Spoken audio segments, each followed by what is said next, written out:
Ladies and gentlemen, welcome to our wrestling podcast.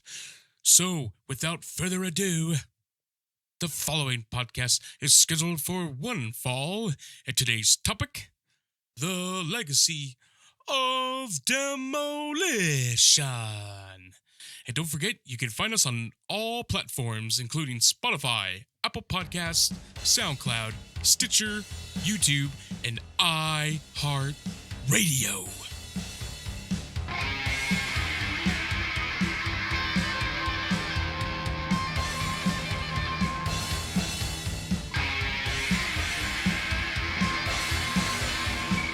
Welcome to the O.W.P. This is our wrestling podcast. This is Dave, along with Jess.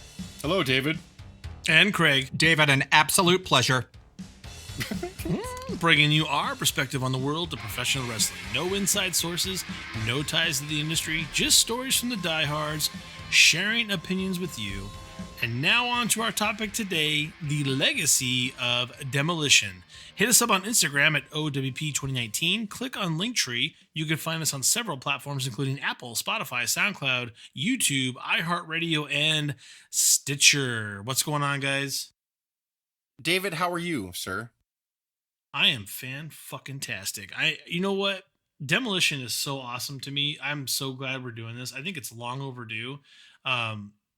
They accomplished some things, and I've been doing the backstory on our Demolition before Demolition, and I'm quite fascinated. I think this is going to be a really good episode. But can I be honest with you guys right up front?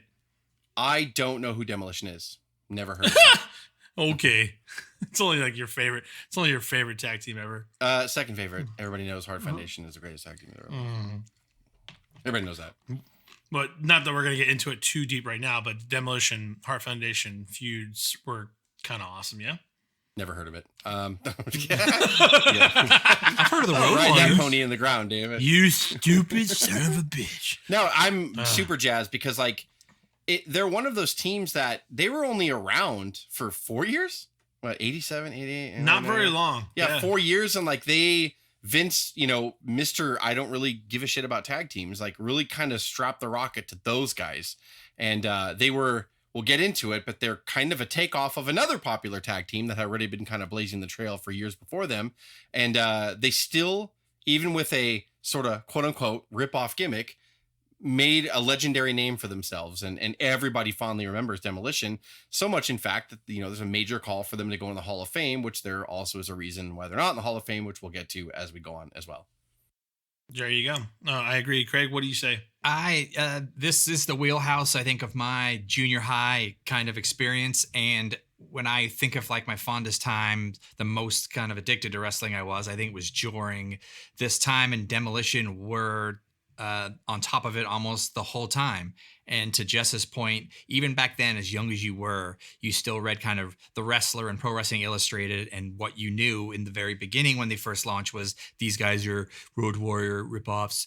But it became very clear, and I think within a very short amount of time that they weren't, that they were great, and they were good enough that they had to turn them. They had to turn them face, and they had some of the best matches at that era at that time and beat almost every 80s tag team of any significance. And we don't count the last couple of years of the run, and we'll get into, but those first maybe 3 years, fantastic.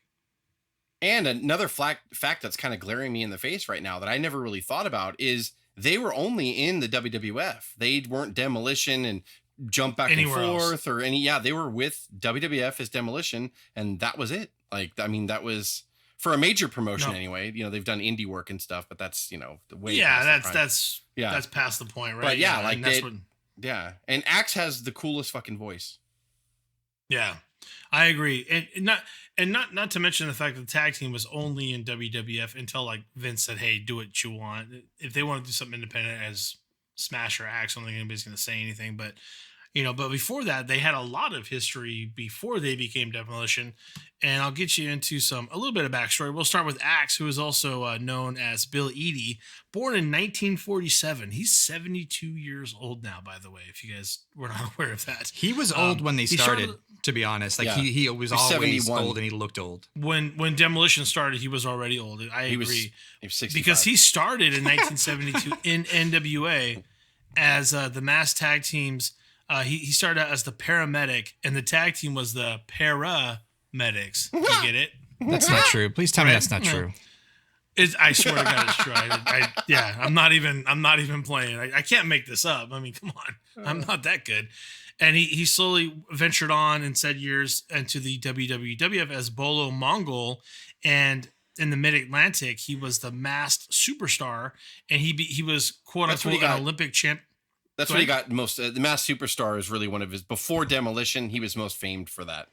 He was quote unquote an Olympic champion. A Masked Superstar match, Jess? Sorry, Dave. I don't recall. No, I don't think I've ever seen a Masked Superstar. Have you, or do you remember him or seen him wrestle? I don't remember him at all. But like when people talk in shoot interviews with him now and stuff, everyone's like, "Well, he was on fire as the Masked Superstar." And I'm like, the same. Like, yeah, I kind of just picked that up, and I agree with it. I mean, everyone says it, so it must be true. Honestly, I mean, all the people that were in the ring with him said it. Times is seemingly impervious to pain, but we will be seeing the three of you in action for the first time ever here on Georgia Championship Wrestling. We've asked our promoters to give us an opportunity to wrestle here on television, just to give our opponents, if there are any, a preview of what's coming. Well, thank you so very much. The superstar. Well, he had a gimmick where he was quote unquote an Olympic champion, and it was $10,000 to anyone who could break his Cobra Clutch, kind of like the Master Lock back, when we saw it. So that's kind of where they ripped that off, is the Cobra Clutch. Anybody who could break out of it would get $10,000.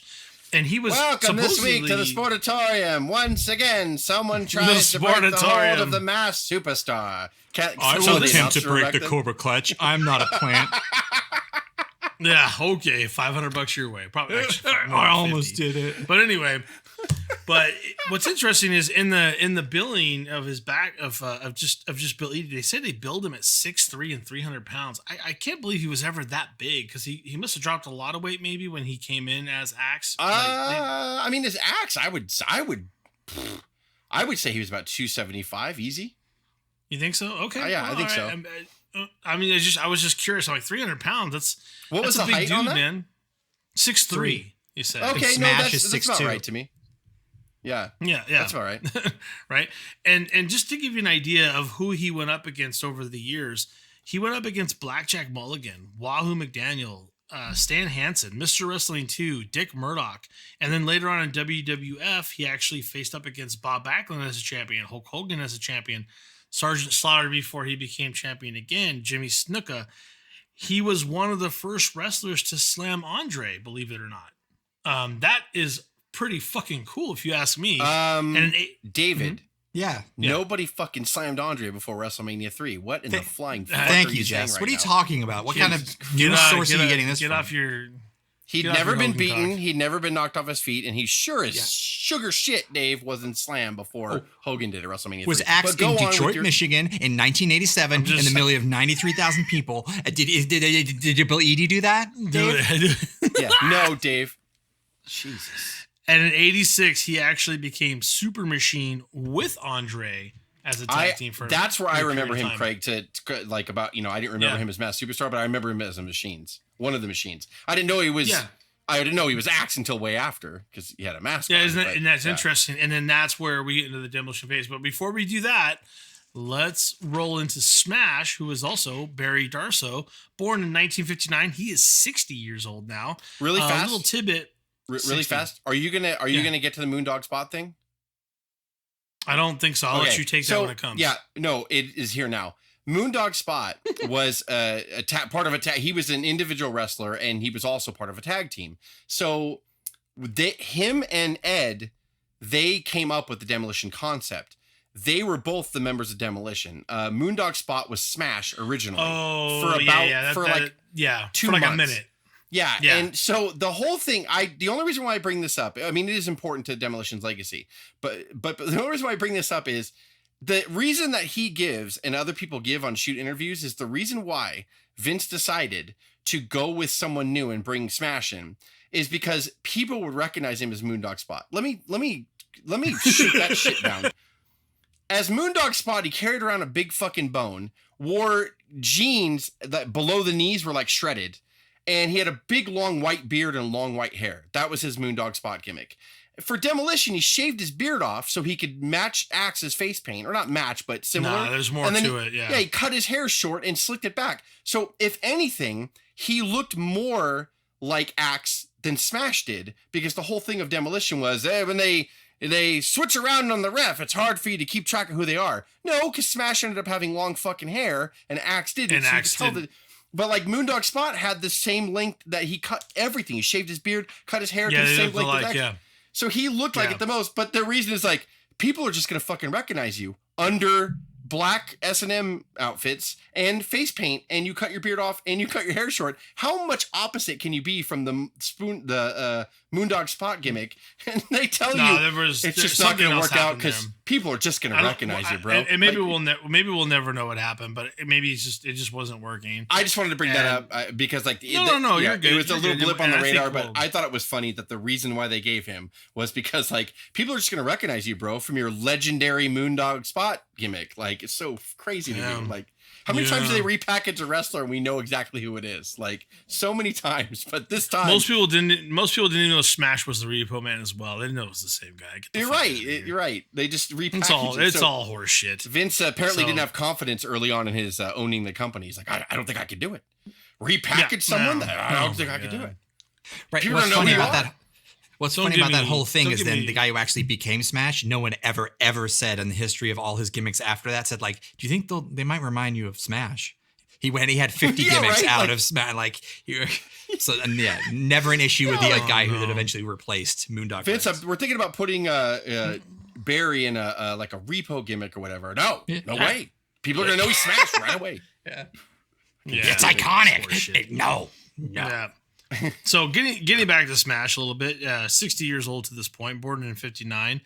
Little known tidbit, I think some know this. He was actually a bouncer with the likes of Hawk and Animal before wrestling, who's also known as Legion of Doom or Road Warriors, right? I believe that was his in the Crockett and the NWA promotion, because you're going to get to it that he was a Russian before that.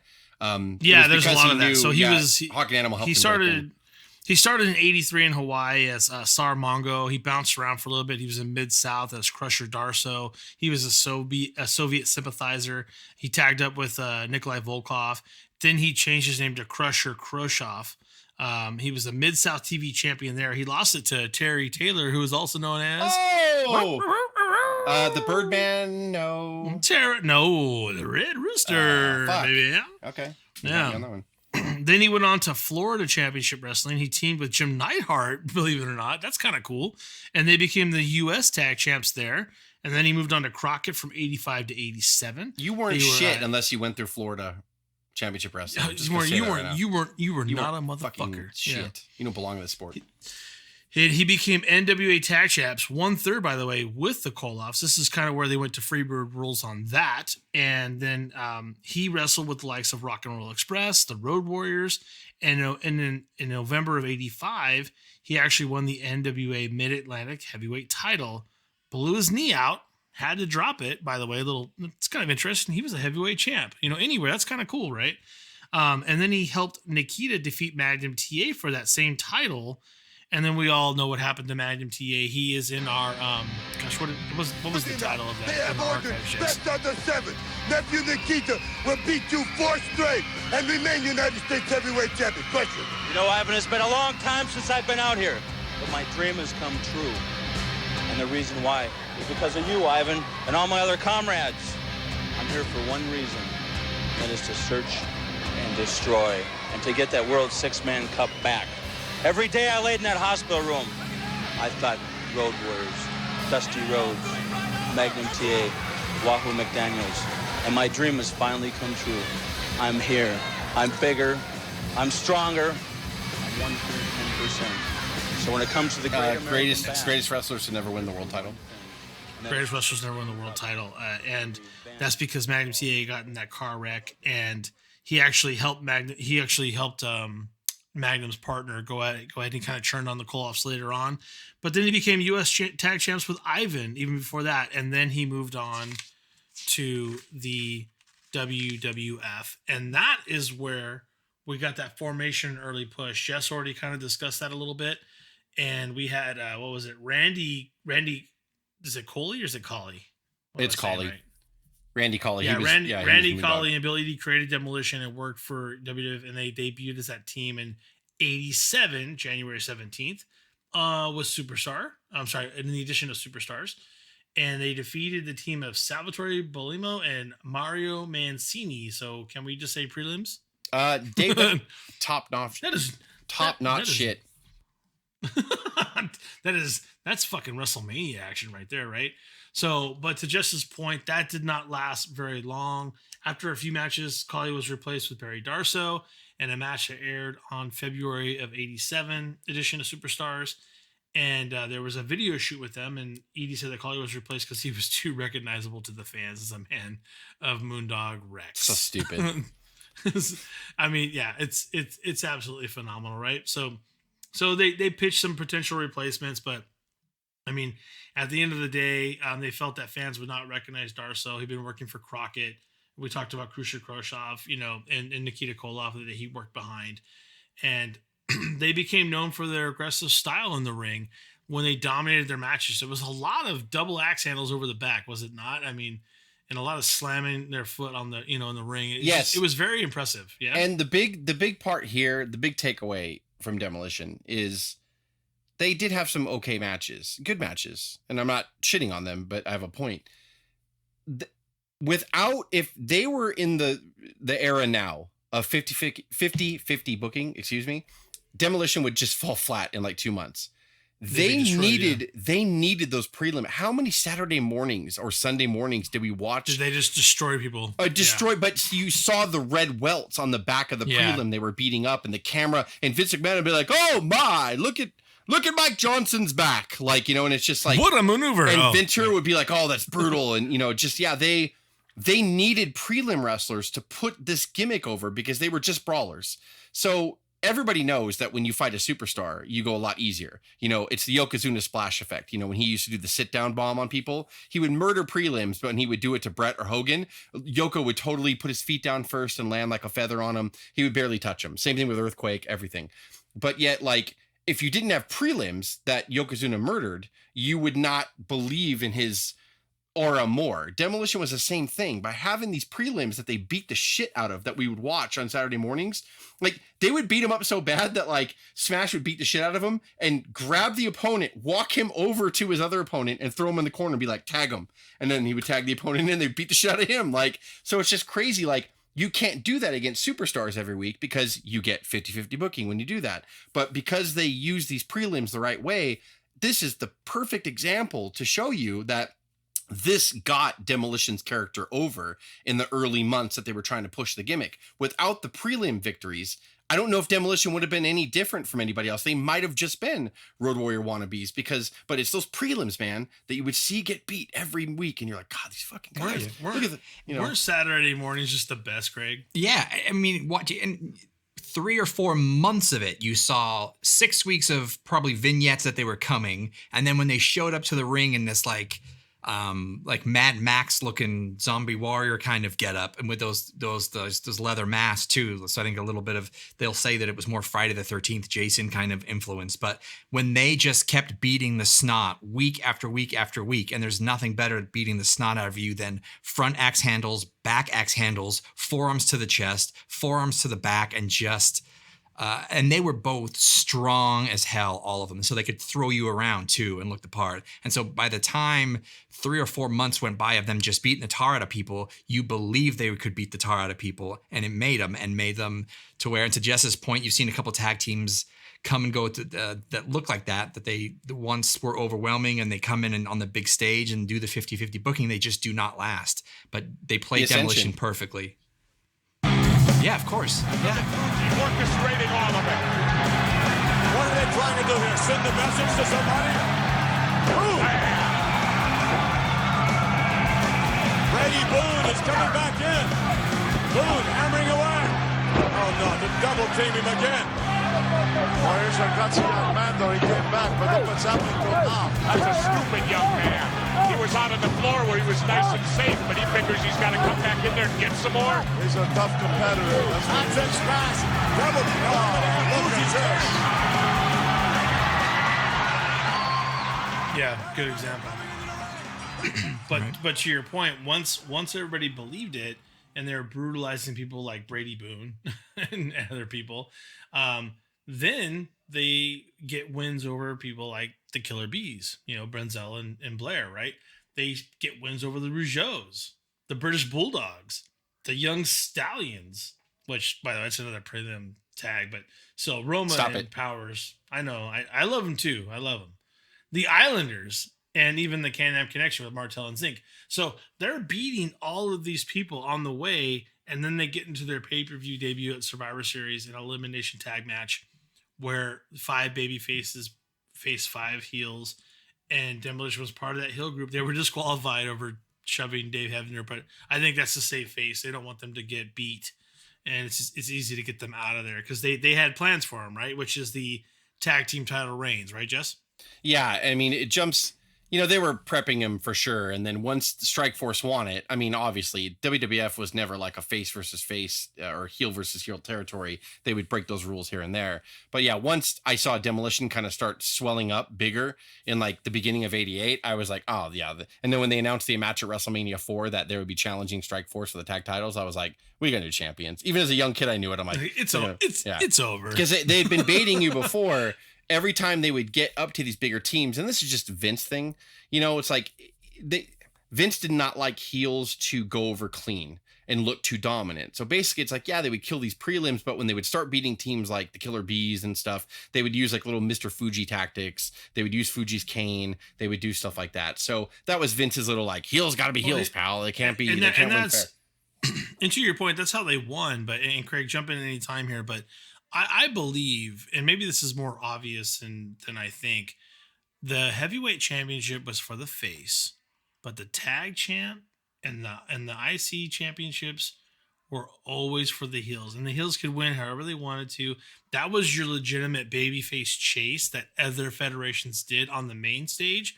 But Vince is like, nah, my babyface is going to come at the end of the night, make everybody feel good, and want to come back in a month.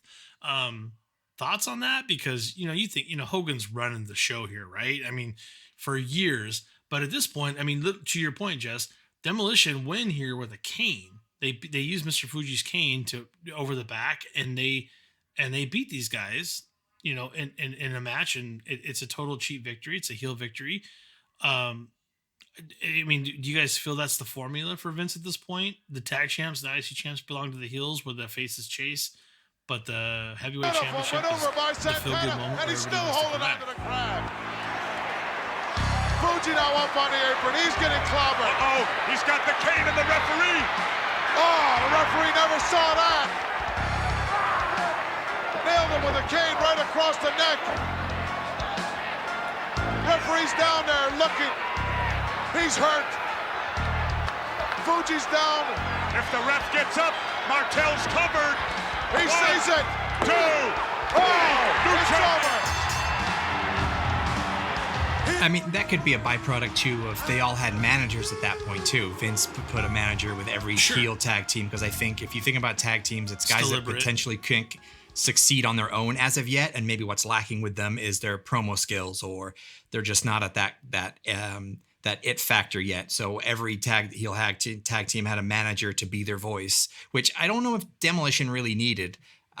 They screamed a lot, but they really could put together a promo. And I think back then it wasn't scripted at all. And they were good at it. And Fuji wasn't super great at promos itself. And I think we haven't talked about Fuji yet. So it could be a byproduct of that. But we did certainly see a mix of heel and face tag teams at that time. Smash did scream, and he did like, if someone said, kind of give me like a demon voice. Smash was like that, like that kind of, you would probably do that voice if you're put on the spot.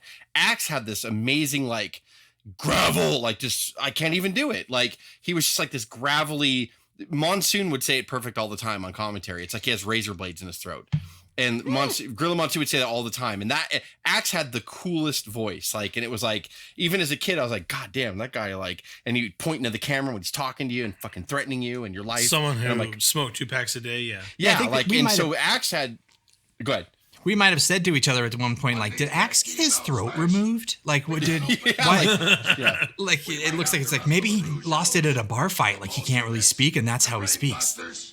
It doesn't Yeah, like it was like the Macho Man voice, even though Macho Man ended up speaking that way in real life. But like, yeah, it's like you're like, that can't be his real voice. Right? Like, yeah, and Axe had that. Smash again was cool, you know, and he could do his promos and you know how to put his little sentences together. But Axe was always like the, you know, Smash would say his thing and be like, tell him Axe, and Axe would come in with the like that awesome voice to end the promo, and I'm like, yes, like Axe is kind of scary.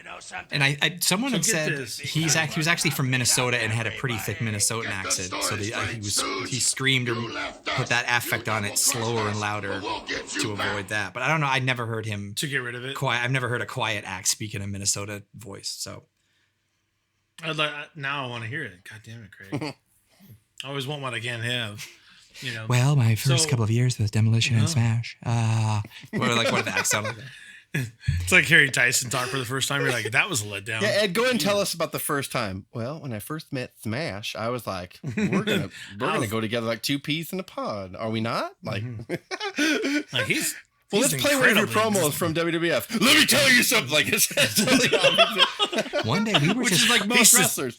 He's just incredibly talented. Vader's like that too. Vader's like, you know, like he has that voice. But when you listen to Vader, he's like on the Bret Hart documentary, he was just like, I own True Strip Malls in Minnesota. And I'm like, that's Vader. Like, that's crazy. And then you pan to Vader. It's Vader. Yeah. What'd you say to me, Sting? I'm going to eat your children. Like, it's like, oh my God. I do actually own a couple of the strip malls and we're doing okay. We're doing all right. Oh, God damn. So when you think about this, as champions, they defeated a number of top teams, including the British Bulldogs. Sorry, Craig. The Hart Foundation. And they would still carry the feud on with Strikeforce for some time. But it ended in July of that same year when Martel had to take care of his wife. She was suffering from an illness. And apparently Martel took a decapitation, which was their finishing move for Demolition, on the floor and suffered that quote-unquote kayfabe I remember injury. that. Yeah, it was like that was a news bulletin on Saturday Morning Wrestling on Superstars, like because they had already won the titles and like it was known that Strikeforce was chasing them around the country at house shows to try to win the title back, and then they cued you in on this match they had or whatever, and they're like, here, look what they did to Rick Martel. And yeah, they took on the outside of the ring and they gave the finisher on the floor, which I don't know how that's more devastating than doing it in the ring, because their finisher was Smash picking them up like you know, if you would do set him on his knee. Yeah, set him on his knee face up, and then Axe would jump off the rope and elbow him in the throat, and Smash would kind of twirl him off his knee. But like the impact is the elbow to the throat. That's the thing. So he just throws him on the mat. On the floor though, on this padded floor. Watch out. Yeah, they unless you're doing the flip at the end, that second part where you flip them over and they bang their knees on the rail. They didn't do that. Yeah. They just gently as it goes. Elbow. I want to say too, they hit him with a cane right before then as well. He was trying to get back in the ring to beat the count, and they hit him in the back with a cane, and then they did the move. Which as a kid, I remember watching that going, Rick Martel's fucked. He's done. Like it's just So I believed it. Yeah, and it was just sort of. But at the end of the day, when you look at that maneuver now, what an incredible maneuver. I mean, how safe was that compared to some finishers? Oh now? yeah, super safe. You look at the Doomsday device. The Road Warriors. Yeah. Oh God. The Doomsday device. Forget Jesus. But simple, but it looked awesome, which is awesome. Yeah. Little damage to the guy, not far off the ground, but it looked awesome. Even the Hart Foundation finish was probably more dangerous, and they were incredibly safe. You know, if you want to compare. And yeah, there was a lot more horse shit that was out there that was really hurting people. And I think these guys were incredibly safe. You know, being the ultimate heels, it is the ultimate kayfabe look when you think about it. They did a great job, you know. And I just told Smash, I said, what we should do is just do an elbow off the second rope, and he said, why don't I hold the guy? But I'll flip him, and I'll flip him for it. Yeah, that's Billy. and I would drop an elbow right into this bastard's throat, and I would try to kill him. We can edit this out, but this is all Tiger King straight up. No, I don't think we should edit It's it all out. And that's a very solid point that everyone's doing Tiger King impressions. The only thing, it's not even April yet, but the only thing getting us through life right now is literally Tiger King as a nation. So yes, we're allowed to use it for Billy Eadie's voice. That's you know what? What a great point, Dave. And fuck you, Panda, for that too. We're fucking allowed. We're allowed. God damn it. Ugh. Like every impression of this, and then McMahon said, "Well, I think that Mania's my idea, not yours." I just want to shoot that bitch in the head. When she rides that bike to work. Just in the night before the match. Hey, Pat, come over here and talk to Smash now about what we're doing tonight. No one told us. Santana and Martel are standing right over here, and they're like, "What the fuck? I don't know what the fuck." Come on, Pat. Let's act like he's all dressed up. Come on. Can we do something about these spikes? They are sharp. Yeah, can we do something about that? The fan pat me on the shoulder, and he said, "Ow," and I was like, "Oh." So can we do something about that, Pat? Fuck. And I had to say, I'm sorry. That's so funny. Actually, can I sing the Demolition theme tune myself, Mr. Johnson? I will sing it. Well, here comes. And that's another one too. Yeah, their theme music was brilliant. Like, yes, their theme fantastic. music was so fucking good. Yeah, no. I will insert the sound clip here, by the way, of course, because their music is still one of the best theme musics I think to this day. Like, it was fantastic.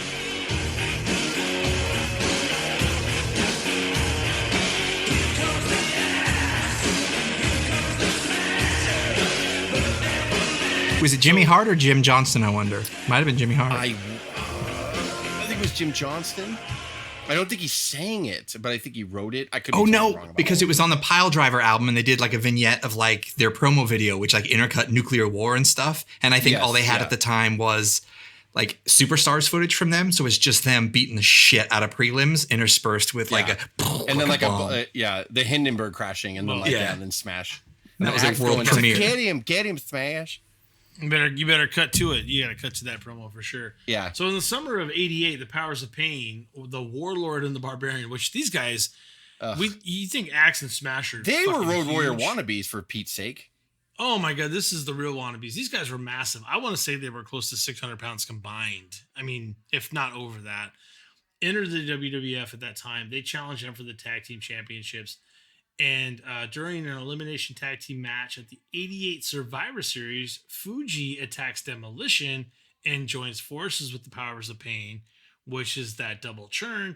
Which is funny because you know how good the double turn went with Brett and Austin years later at Mania 13? This was not the same. People refer to this one as the original double switch that didn't work. That's what everybody calls it online because it was super fucking confusing. Like, it was really weird. Well, what's funny is that it worked on the back end, but when it happened, you're like, what the fuck is going on? Yeah. Like with Austin and Hart, it couldn't have been more like this.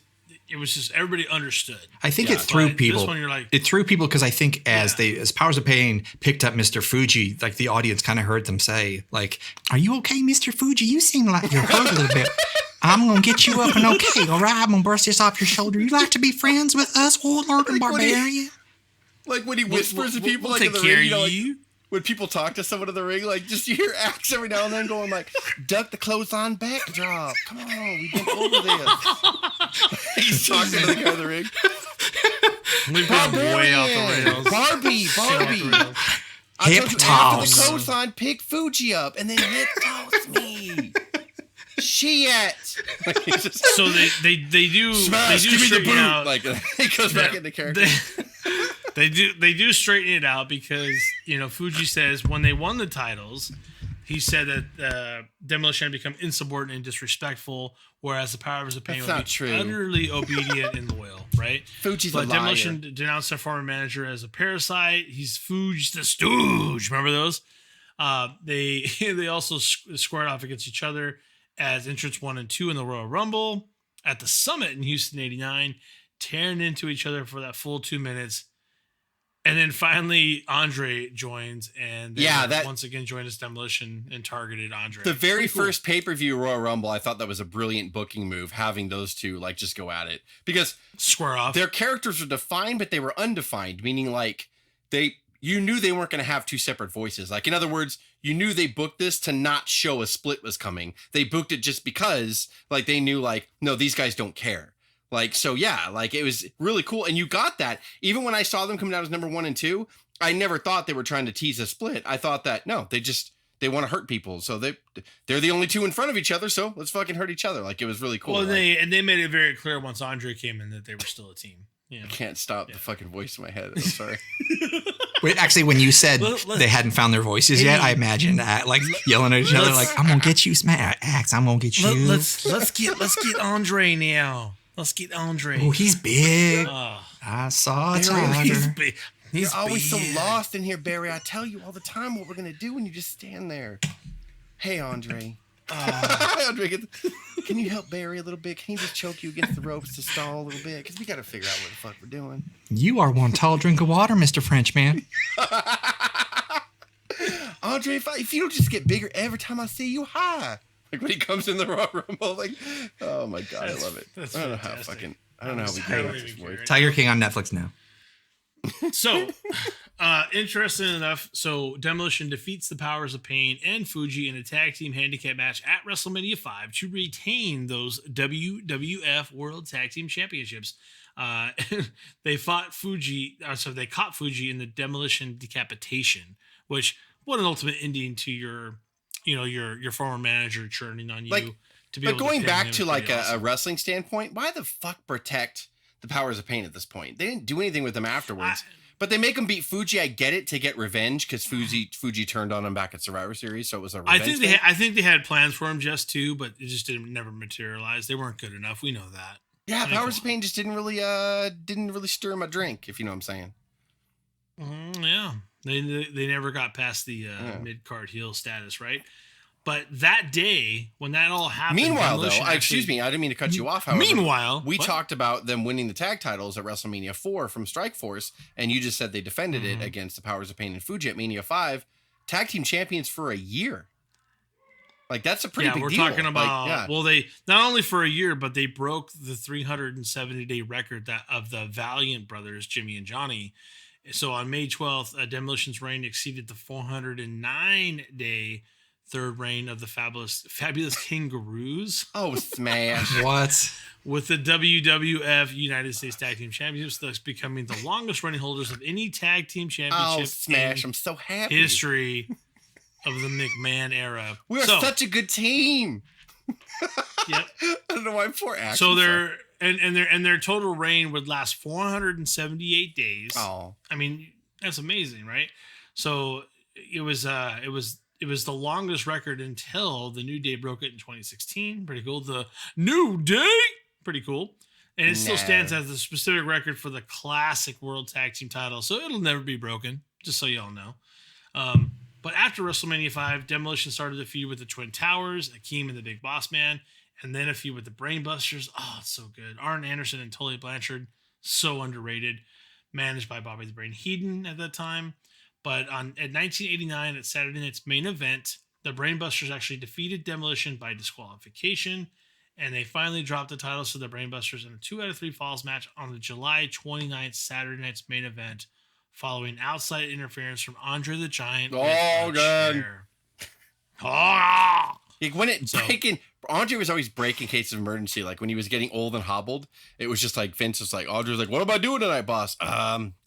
You're gonna go down and you're gonna hit Axe, hit him, and they're gonna win because of you." There you go. Like that's fucking... okay, boss. Yeah. Okay. Thank you. Boss. Oh, thank you, Andre. Thank you. I'm jumping ahead a little bit, but speaking of Andre, I mean, sure. I didn't realize at the time, and then you do remember, but I watched it back today, and you realize Andre didn't do a darn thing in there. I could barely get in and out, and only just took like a savate kick at the end from Haku, but to like in case of emergency, break glass. That's what they did with him. And that ovation, Haku carried all that shit. Oh yeah. And that ovation in the dome for them versus Colossal Connection. Is that what their tag name? Mania 6. Yes, Connection. That was that was awesome. We did an episode. It was like one of our first 10 episodes where it was like forgotten WrestleMania moments, and that was one of my choices. I said the pop that they got when they won that title was amazing, and nobody ever talks about it, and I'm like, shit, like that that was like awesome. Like just watching that. Like sometimes I'll go back, honestly, if I'm like down, and I know this sounds really stupid, but I want to get pumped up or whatever, I will go and watch that ending sequence where they beat Pin Haku and the whole place goes nuts. And it's like they hug each other, and like, yes, you could tell it was a hug of like, this has been a long road. Like, and they broke the record. This is back. I know people listening now, people that are in their 20s, if we have any of those fans, are just like, so what? I'm like, being a champion back here meant something. It meant that, again, I always say it means like you got a promotion at work and you added value to that department. So the fact that they were winning, you're getting they were tying the Wild Samoan records of 3 here. And I don't mean to jump ahead on you, Dave, but Craig hit a good point. We'll get into it. At Mania 6, they won the title for the 3rd time, and like it's just like it was a big deal. And like when they hugged each other, it was very out of character for Demolition. Yes, Axe doesn't hug Smash. You're not supposed to hug. Like, that's not how it works for them. And when they did it, and Axe, when he walked down, he said something or whatever, and he said it in his real voice. He said it like, and he said "#1, baby." Like, and the way he said it was like he was super proud, and he was just like, it means something. And they were. I'm getting goosebumps right now. Like, it means something. Like now it's not that way anymore, but back then it was like, we are playing these characters and we are capturing the imagination of people. And we just got 67,000 people. Almost every one of them were on their feet cheering. Like that was a moment that they were probably like, fuck, like this is it. Like, this is what we do. Yeah. Like, this is awesome. So here's how it shakes out. So, looking to regain the belts, Demolition sought revenge on Andre and closure with the Twin Towers. SummerSlam of '89, King Duggan and Demolition actually defeat Andre in the Towers in a 6-man tag, where Darso actually showcased his strength and he body slams both of the Twin Towers. People kind of forget that. Demolition focused on regaining those tag titles, restarted their feud with the Brainbusters, and Demolition on November 4th of Superstars 8 is it's a taped show. Demolition actually defeats the Brainbusters to regain their titles and win their 2nd tag team championship. Ledger being set up. Drop the elbow, the cover, the 2, I can't believe it, the 3-count. Tag team champions once again. The winners of this bout and the new World Wrestling Federation. And let me say this: we're going to get to that record that Craig spoke about, the moment we talk about WrestleMania 6. It was never supposed to happen. And I'll tell you why. Because when the Brainbusters won the tag titles, I believe they were trying to ride it out. Demolition was supposed to, and this is me guessing, but I could just understand that, they had time to book stuff back here. They could draw storylines out for 4 or 5 months because pay-per-views were about that far apart. They were going to beat the Brainbusters at Mania 6. That was the original plan. But when Arn and Tully they got to a point where Vince wasn't really delivering what he promised them. So Arn and Tully were like, well, we're going to leave then. And so he was like, okay, don't leave just yet. Give me some time. I'll work this out. Arn Anderson even said the next week, Vince is like, putting the belts on you, pal. No new money promises or anything like that. Just we're putting the belts on you. So that's when they beat Demolition for the tag titles. So after that, Tully and Arn were still like, yeah, great and all, but like he's not giving us the money he said when he lured us away from Crockett to begin with. So when they decided to leave, that's when Vince is like, okay, fine, we're going to take the titles off you. Demolition's going to win back. And then remember how odd it was that Haku and Andre formed a team to begin with, and they out of nowhere beat Demolition for the tag titles like a month after that. So that showed me that Vince wanted the Brainbusters to ride it all the way out to Mania 6 to lose. Yeah. But instead, Vince is like, well, my plan is to still, have Demolition win at Mania 6. Why would Andre even get up into a ring at this point? Andre couldn't do anything. He was so deteriorated at this point, right? So they feuded up. They formed that Colossal Connection. December 30th of Superstars. Demolition loses those tag titles. Do you remember that match? Connection. I can't say that I do. I remember watching it and like as we know now more that Andre was super hobbled. Obviously, going back and looking at any match from then, you were like, oh my God. But as a kid, you still kind of feared Andre, right? That's Andre. And I remember him dropping the elbow. I think it was on Axe. And he dropped the elbow and just pinned him fair.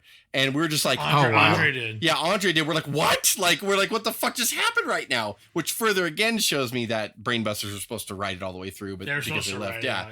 Like, so that was crazy. Yeah. Like watching that moment, it was weird. It was like, it was a match. Andre just did his normal dominating and he kept cheating and Haku would keep getting the advantage. And finally he tagged Andre. But it's all about the payoff though, right? I mean, Demolition loses that title, but then you're getting to WrestleMania 6 at Sky Dome in Toronto. This was a big deal. It was almost as big as, the Hogan Warrior situation, right? But this was a big moment in WrestleMania history where Demolition defeats the Colossal Connection to regain the titles, win it for the third time, and finally put it into their feud with the Heenan family. This is quite interesting because Andre never even tagged in this entire fucking time. That's how bad off he was. But still, it didn't matter because when Demolition won it for the third time, the crowd went nuts. Like, absolutely insane, correct? Haku nailed his partner, and Andre is tied in. He's tied in the ropes, Gorilla. Andre's all tied up. Oh, Haku double clothesline. This place is going crazy. Bobby Heenan over trying to free the giant. Can he make it in time? Look at Andre. He's tied up. He can't get there. There it is. Over for the cover. It's over. New tag team champions. The winners of this bout and new World Wrestling Federation Tag Team Champions. Yeah, it was a visual that I love. I love pops. Like, pops make me happy. Just watching a whole crowd. When that person gets that pop, it's like, God, they did their job. Like, they're connecting with the audience. Like, it's all really cool. And like, yeah, to watch that is like, oh, and it was only the second match on the card, by the way. So like, it was just sort of like this match. I don't think Vince even knew that it was going to get like that. But then you really saw that people loved Demolition, like that they winning it for a third time, breaking the record. And I think Gorilla called it three-peating. They're going to three-peat tonight, and so it was awesome. It was really cool. It was just a nice moment that a lot of people talk about WrestleMania moments, but this one, I know off the air, you and Cuz have a funny organic joke that you guys talk about, but this was legitly organic. When he pinned Haku, like that place went nuts. It was legitly like the people just saying like, yes, everything, that you're doing. Yeah. And there's an iconic photo from that match too. Like, it's whoever took the still of the Savate kick that went wrong hitting Andre. Like, that's what I remember from that match. It was incredible. It's all that image is stuck with WrestleMania 6 in my head. That photo. Haku was a beast, wasn't he? Jesus. Yeah, props to Haku for just taking all that. Yeah. Ming, whatever you want to call him. And then he bit someone's nose off. Yeah, that does happen. So, and this is where we talk about the addition of Crush. But before we do, let's talk about Bryan Adams quite briefly. He's born in 1964. Unfortunately, passes in 2007. 43 years old. Started in 1986 in New Japan Pro Wrestling. But guess what? When your visa expires, you can't really work out there. So he had to roll back to the Pacific Northwest. He was there from 87 to 90, known as the American Ninja. He tagged with Len Ditton with the tag team name of Wrecking Crew, and then in '88 he was briefly working with Billy Jack Haynes in Oregon Wrestling. He was back and forth in New Japan in '87, '88. He was masked as the Midnight Soldier in New Japan Pro Wrestling. He won the Pacific Northwest Heavyweight Championship belt in a tournament in 1990, and then he lost it 1 month later to Scott Norton, just to give you some accolades of names. If you care about Bryan Adams at all. And that brings him into the WWF working as Crush. Basically, we're talking about a guy who, how do we keep Demolition running? We need another big man. Axe is getting quote unquote too old. Let's be real about it. And he had health issues too. Yeah, he had health issues. So how do we keep Demolition going? And they thought, and it seems like they thought a lot of times that Bryan Adams was the answer to a lot of things. And I just don't think he ever lived up to the hype. Rest his soul. Can I just say that my opinion of Bryan Adams is when I would watch him wrestle, it looked like a wrestling instructor showing people in like 3 steps how to do a move. Like he was always so slow. Like he would do the tilt-a-whirl backbreaker like Scott Steiner would do. Remember Scott Steiner doing that tilt-a-whirl fucking backbreaker? He would just do it in like a fucking half a second. If you blinked, you missed it. But Bryan Adams would do it, and it would be like an instructor going, you pick him up, you hold him, you rotate him one more time, then you bring him down safely on your knee. That every fucking move that he did, I was like, it's like a fucking wrestling instructor showing me how to wrestle. Like his mind was in the right place, but he always was kind of sloppy and just tried to do these things. And I was like, nothing ever was executed nicely. It was always like on a grade scale.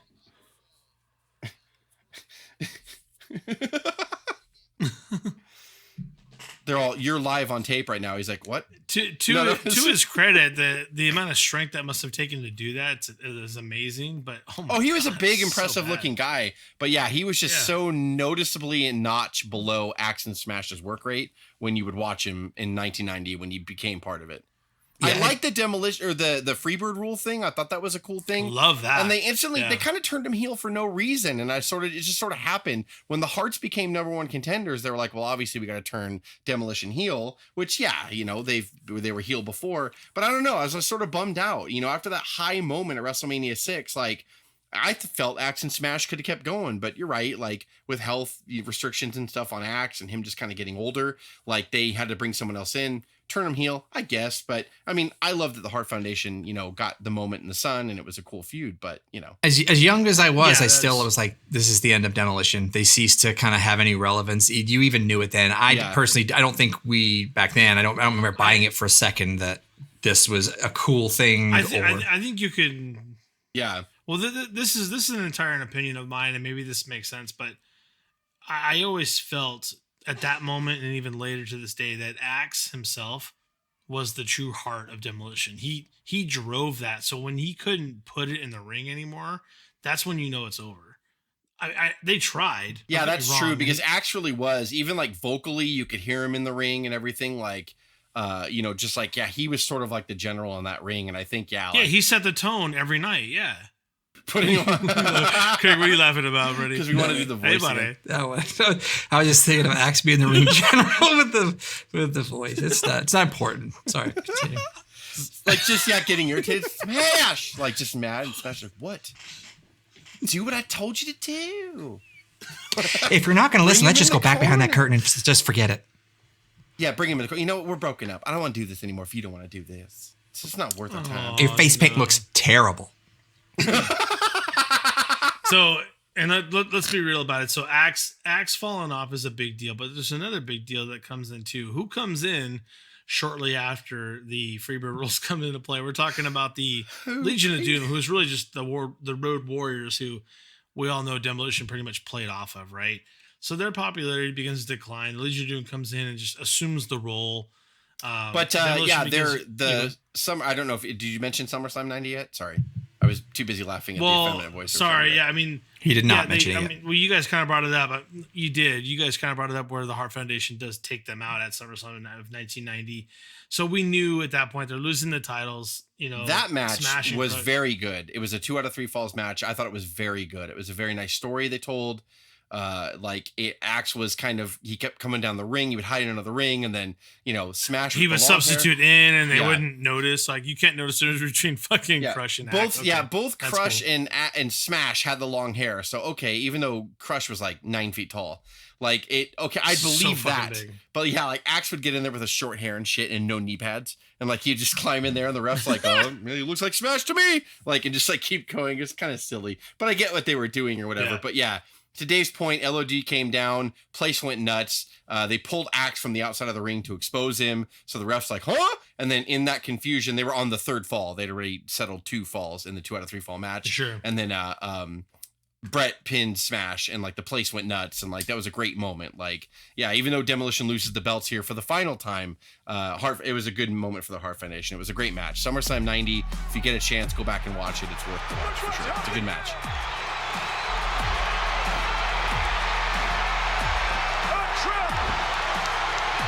The Legion of Doom have come to figure it out!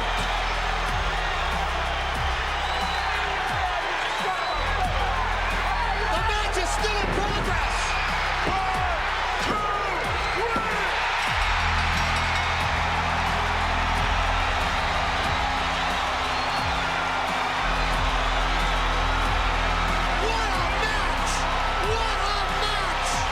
think about this. Demolition began feuding with Hawk and Animal, and they would be joined in 6-man tag matches by the WWF champion, the Ultimate Warrior, which is so weird because when you think about, think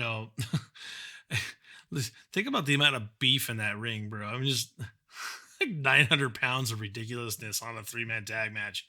I just, God, and quite frankly, none of them were very good. They were just huge. I know. And think about this, you have the Warrior beat Hogan like 3 months before, the greatest wrestler of all time, as far as WWF was concerned. He beats Hogan clean. Hogan goes away for a while. And your big idea for opponents afterwards is we'll just put him in, like during the summer, we're just going to put him in a bunch of 6-man tags. Oh, cool. What the fuck I think, not like a one-time to thing, like a televised event or a live main event. Sure. Like, yes, that's a great visual. Like, team with the Road Warriors tonight? It's not to defend it, but they knew that they had to protect him, right? Because he was green when he shouldn't have been green. I mean, Warrior had been around for a while, but he never got any better. All he cared about was before the match started and after the bell rang at the end. That was Warrior's deal.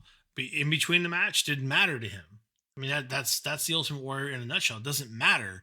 It matters how I come in, how I get the crowd to pop, and it matters when I fucking pin you and I pose. And he's pulling the Hogan formula, but what he doesn't understand is that Hogan sold shit in the ring that made people like clamor and go crazy for it. Warrior never did that. Warrior's so wild. I hate it. I hate it. Yep. So every night. So, Axe, Smash, and Crush lose to the Ultimate Warrior and Legion of Doom in Saturday night's main event. Superstars Wrestling, Demolition reunited with Fuji, and they helped Fuji and the Orient Express assault the Legion of Doom. Orient Express, so underrated. God dang it. And then Survivor Series, the Perfect Team, which is Demolition, and Mr. Perfect was defeated by the Warriors. The Warriors, how fucking unoriginal. The Ultimate Warrior, Stop it. Texas Tornado, and the Legion of Doom. And then shortly after Axe is finally leaving the WWF, he's not well. Let's be real. He had I think he ended up having a shellfish allergy. Legitly. Yeah. Wow. And then so Smash and Crush are kind of left on their own, and they went on to just lose to everybody. Lost to the Rockers, lost to Legion of Doom. They lost to Tenryu and Koji Kato at WrestleMania 7. Oh, yeah. So I don't think we ever saw a Road Warriors versus Demolition, Axe and Smash versus Hawk and Animal on a pay-per-view or on television, right? Did they do a house show loop? Later on, they did Crush. It was always the 6-man, and Crush was always in there. Yeah, Axe was not healthy enough. Which is super sad that you didn't get to see those guys go at it in their prime 2-on-2. Like, and because the network, I got excited and I hit select on the function and the search functionality for WWE Network on the Fire Stick. It's terrible. Like, it kicks you out of whenever you're trying to on the search. So I always had trouble finding Demolition, but I saw Demolition versus Legion of Doom and I went, oh, this is awesome. And it was on like a super tape thing, I believe. And it was Crush and Smash. And I was like, and I don't think they have any sort of... they never got to. You figure like that would be like right in his hands. Like, but I get it. Smash his health was failing, but like that actually the Road Warrior imposters finally facing the Road Warriors. Like, it's like that's kind of cool. Yeah, no, it totally makes sense. But at this point, you're losing to pretty much people that nobody knows, and then eventually, if I'm looking at this right, Crush would have to leave. He went on a leave of absence. I think there might have been, substance abuse involved there, but I'm not sure. Well, they also repackaged him. I thought it was an injury, but I could be wrong. You might be right, but I'm not sure. They repackaged him, and he came back as the Kona Crush. Yeah, and then Smash has to go on and just wrestle as, one person of Demolition and gets beat by everybody, and then he eventually... But Vince was afraid that he would remind them of Demolition Crush, so he almost didn't let Kona Crush. Yeah. Again, so stupid. It's like, we're just going to add Kona to the name and we're fine with it. You've got Kona. Vince changed a lot. We're still going to refer to Crush, which we know where you came from at that point, but yeah, like... We all knew it was him. We're like, oh yeah, it's him. And then you've got Smash coming back as Repo Man. A little funny note, that was the end of Demolition basically there. But SummerSlam 92 in England, Repo Man faced Kona Crush. I just find that poetic. Like, wow. About a year after they stepped in. Who won? Crush. Yeah. No, of course he did. That's Crush too bad. So yeah, I don't remember Repo Man winning anything outside of a prelim match. I really don't. He did not. This is true. I don't think he did. So, it's interesting. I mean, I don't know if you guys want to get into the post stuff. I mean, Eddie is, it's well, we can go. I mean, yeah, without doing that, like basically everyone's clamoring for them to be in the Hall of Fame, which absolutely. Why would you not want Demolition? It's a no-brainer. But there's been an ongoing concussion lawsuit that both of Demolition are a part of.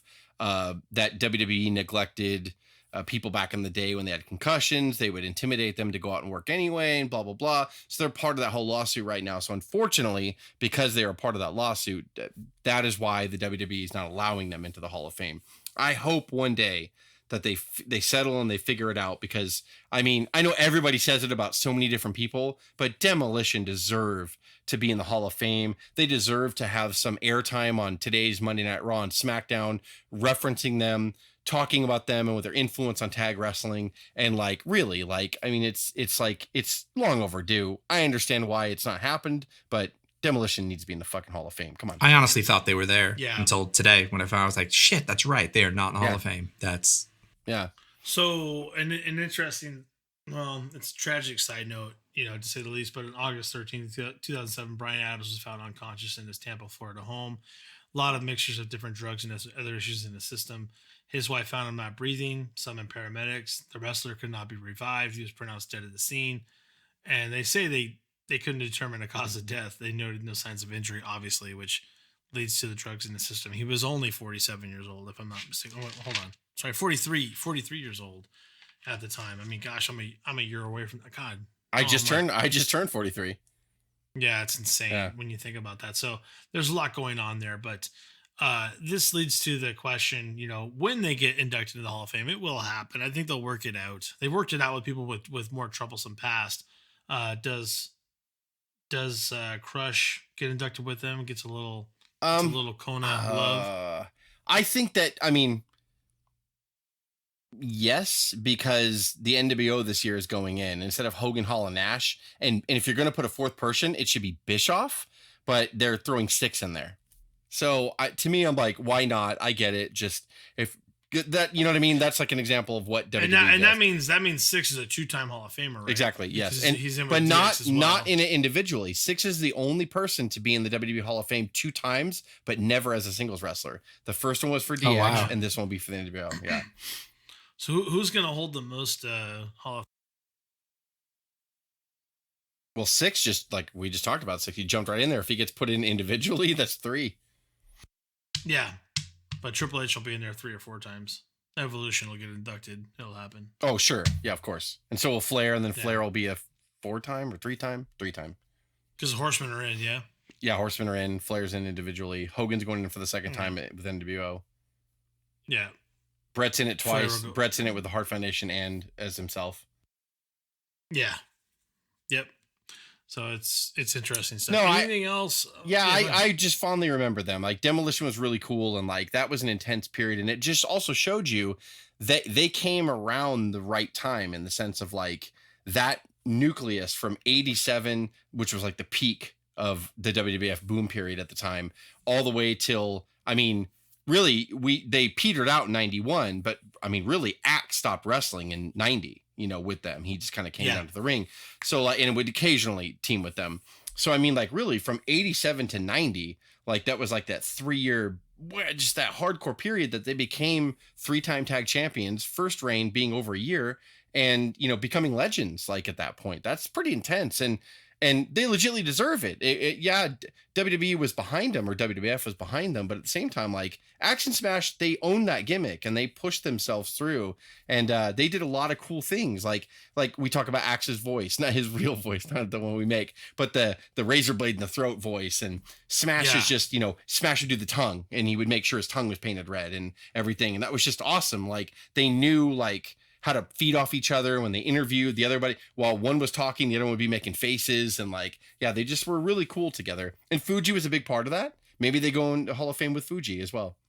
And that would be cool. I just really enjoyed them in doing research for this episode. I expected to kind of fast forward through a lot. They were a lot of fun to watch, and their stuff holds up. They were brawlers, but they also could go with everyone from Brainbusters to Bulldogs to Heart Foundation and put on good matches, and they were strong as hell. And I think I said that in the beginning, but I was very surprised and pleasantly surprised of how much I enjoyed watching their retrospective and a lot of their matches back today. There's a lot of strong guys. There's a lot of strong guys, Craig, but they couldn't work, like you're saying. Right. And they were fast too. They could move. I am impressed with Smash too, going back to Craig's point and watching, but Axe really, when you watch Axe, like Axe was really good in there. And you didn't realize good at pacing. Yeah, he was good at pacing, and we always use the phrase ring general, or a lot of people use that, but he was the ring general in there, and Axe really like held the pacing and like knew what to do. And you watch just Axe's body slams, they're textbook and perfect, and his clotheslines were perfect, and like Axe was just really, really good, and a lot of people don't give him credit for how good he was. And you gotta. I don't recall Axe ever hurting anybody. I'll tell you that much. Yeah, right. Like, took care of everyone, and that finisher, as devastating as it was, never hurt anybody either, to my recollection. So safe, powerful, fantastic tag team, very much underrated. That is Demolition. Hit us up on Instagram at O.W.P 2019. Click on Linktree. You can find us on several platforms, including Apple, Spotify, Soundcloud, YouTube, iHeartRadio, and Stitcher. This is Dave, Jess, and Craig with the O.W.P signing off.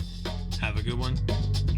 And don't forget, you can find us on all platforms, including Spotify, Apple Podcasts, SoundCloud, Stitcher, YouTube, and iHeartRadio.